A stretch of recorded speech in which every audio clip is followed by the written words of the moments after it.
যদি আপুনি বশীকৰণ কৰি ভাগৰি পৰিছে, এই মহাবশীকৰণ তন্ত্ৰটো আপোনালোকৰ কাৰণে। আৰু যদি মহাবশীকৰণ তন্ত্ৰটো আপোনালোকে সঠিকভাৱে নিয়ম নীতিমতে কৰিব পাৰে, তেতিয়াহ'লে লগে লগে আপোনালোকে ইয়াৰে ৰিজাল্ট পাব।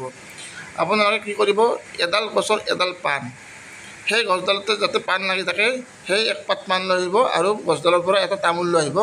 সেই তামোল আৰু পাণটো লৈ আহি আপোনালোকে কি কৰিব, লজ্জাৱতী গাছ বা লাজুকী লতা, সেই গছডালৰ ওচৰত তামোল পাণজোৰা আপোনালোকে সন্মানে দিব। বঁটা এখনত লৈ কিনে আপোনালোকে নমস্কাৰ কৰিব আৰু ক'ব, মই যি কামৰ কাৰণে লৈ যাব খুজিছোঁ সেই কামটো যাতে সম্পূৰ্ণ হয়। তেনেকৈ কৈ আপোনালোকে তাতে অলপমান পানী ছটিয়াই দিব।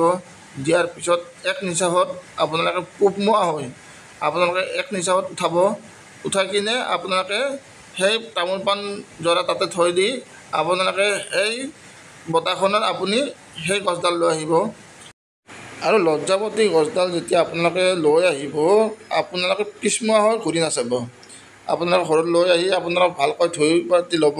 লোৱাৰ পিছত তাৰে যিটো শিখৰ বটি কিনে আপোনালোকৰ পঞ্চ ইন্দ্ৰিয়ৰ মল লৈ আপোনালোকে সেইজন ব্যক্তিক খুৱাই দিব। লগে লগে আপোনালোকে ৰিজাল্ট পাব, লগে লগে বশীকৰণ হৈ যাব আজীৱনৰ কাৰণে। এইটো আছিল তন্ত্ৰ। আপোনালোকে যদি সঠিকভাৱে কৰিব পাৰে, তেতিয়াহ'লে আপোনালোকৰ নিশ্চয় ইয়াৰে সুফল পাব।